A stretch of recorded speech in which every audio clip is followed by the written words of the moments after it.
images showing 那鉴于当前叙利亚局势 국제뉴스 한반도 정세를 한눈에 황준호의 월드 리뷰.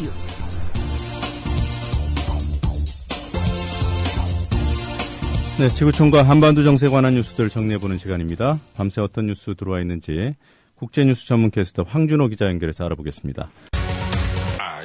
국민TV 라디오 청취자분들을 위한 대한민국 최고의 민간 싱크탱크 김광수 경제연구소의 특별 이벤트. 12월 31일까지 경제시평의 1년 구독 회원이 되시면 부동산 보고서 6부를 보실 수 있는 3만 포인트를 적립해드립니다. 031-908-0172 검색창에 김광수 경제연구소를 검색하세요. 김철기 조합원 신청 광고입니다.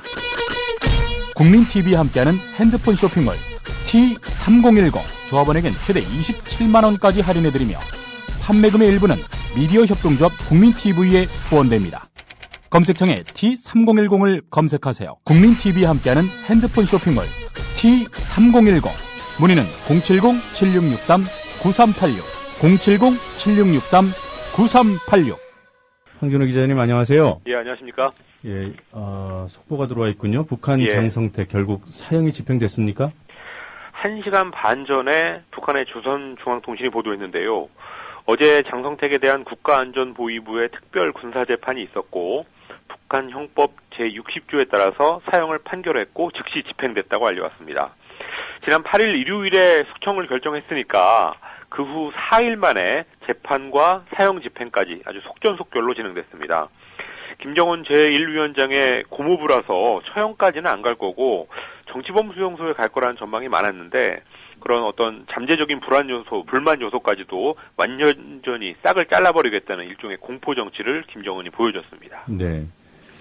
뭐라고 할까요? 40년 2인자의 인생이 한순간에 끝났다. 뭐 이렇게 느껴지네요. 그렇습니다. 예, 고 김정일이 후계자가 된 게 1974년이었고 그때부터 김정일의 매제였던 장성택이 2인자로 조금씩 부상을 해왔는데 40년 만에 형장의 이슬로 사라지게 됐습니다. 북한의 형법 60조는 국가 전복 행위에 대한 규정이고요. 조선중앙통신도 장성택이 군대를 동원하면 정변을 성사시킬 수 있을 거라고 계산하면서 인민군대에까지 마술을 뻗치려고 책동했다. 이런 부분이 있는데 여기에 대해서 앞으로 좀 설왕설래가 있을 것 같습니다. 진짜로 어떤 행동을 했을 수 있고요. 아니면 이 극형을 정당화하기 위해서 갖다 붙인 걸 수도 있는데 2중 3중의 감시 시스템을 가동하는 북한이기 때문에 실제로 어떤 움직임이 있었다기보다는 명분 만들기 측면에 아직까지는 강한 것 같습니다. 네. 자, 그렇게 되면 어떻게 됩니까? 그 장성택의 부인이죠. 그리고 또 김정의 친고모. 김경희의 운명은 어떻게 되는 겁니까? 유일한 고모고 또 소위 백투혈통의 사람이기 때문에 김경희를 어떻게 하기는 좀 어려울 것 같습니다. 그리고 장성택, 김경희가 별거하고 있다는 설이 있었고 장성택 숙청 때 여자 문제를 넣은 걸 보면은 오히려 김경희가 그 숙청을 사주했다 이런 분석도 있습니다.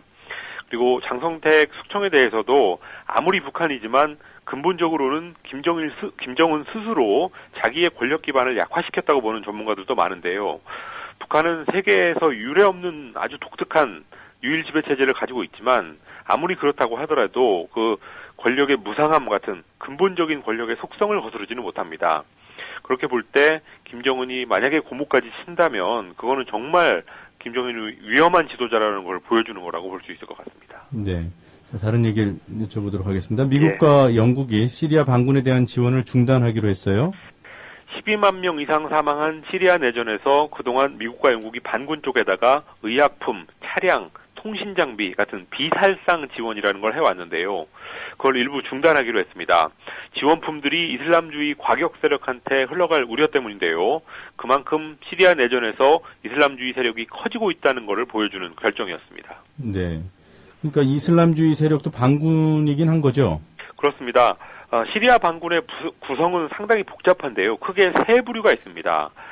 미국이나 영국 같은 서방의 지원을 받는 자유시리아군이라는 데가 있고 또 사우디 같은 중동의 수니파 국가들한테 지원을 받는 세력이 있습니다. 그리고 또 한편으로는 국제 테러 조직 알카에다의 지원을 받거나 알카에다하고 연대하는 강경 이슬람주의 세력도 상당한 비중을 차지하고 있는데요.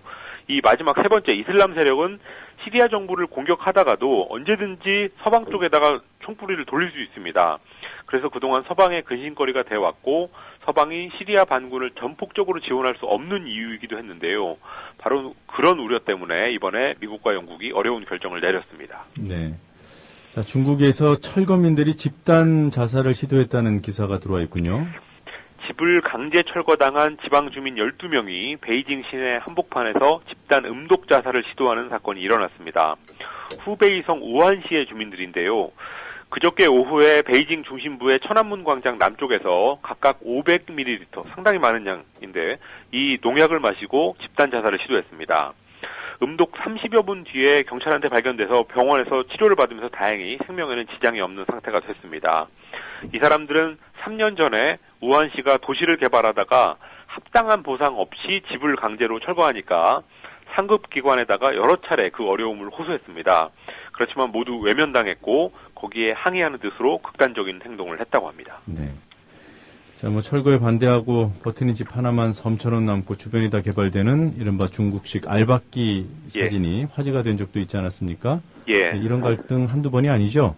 그렇습니다. 특히 현 리커창 총리가 소위 신형 도시화 정책을 추진하기로 하면서 앞으로 철거를 둘러싼 갈등이 더 많이 생길 것 같습니다.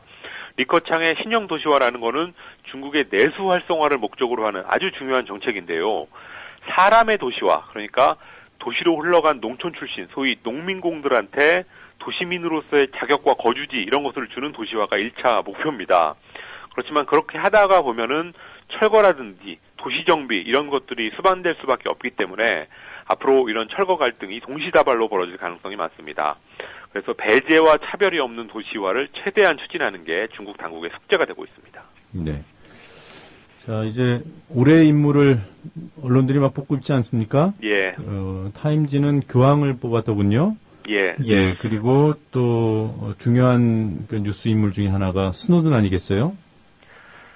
예, 타임지 교황이 타임지를 뽑은 거 어제 잠깐 소개를 해드렸는데요. 예. 미국 국가안보국 NSA의 도감청 실태를 폭로한 스노든을 올해의 인물로 뽑은 언론은 영국의 가디언이 있었고, 네. 또 미국의 외교 전문지 포린 폴리시도 올해의 최고 사상가, 띵커라고 스노든을 꼽았습니다. 네.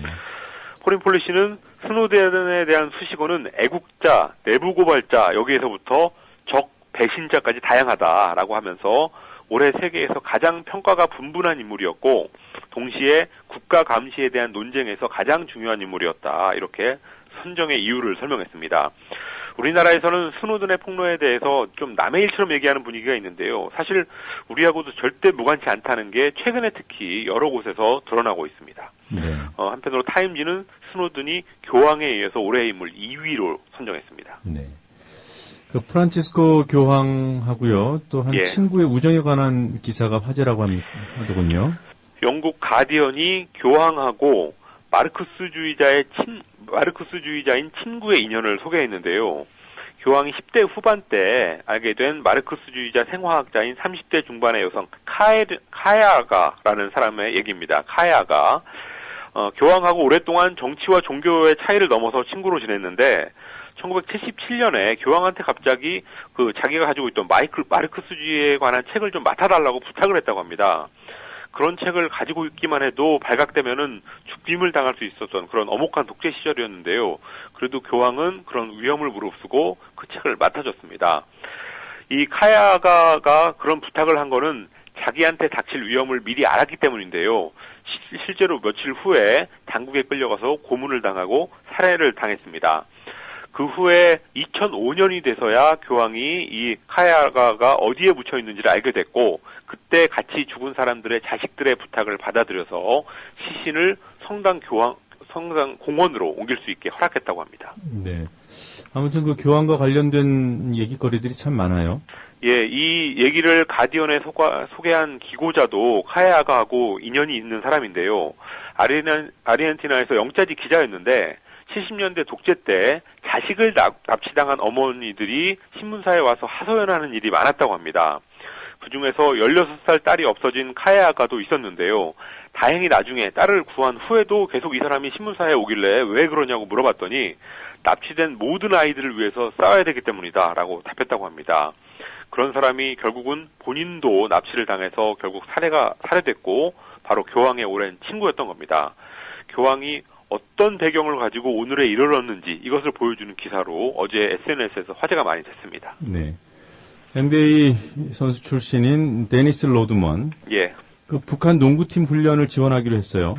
코트의 악동 데니스 로드먼 지금까지 북한에 2번 방문하면서 김정은 국방위원장하고 개인적인 친분과 신뢰 이런 것들을 쌓아왔는데요.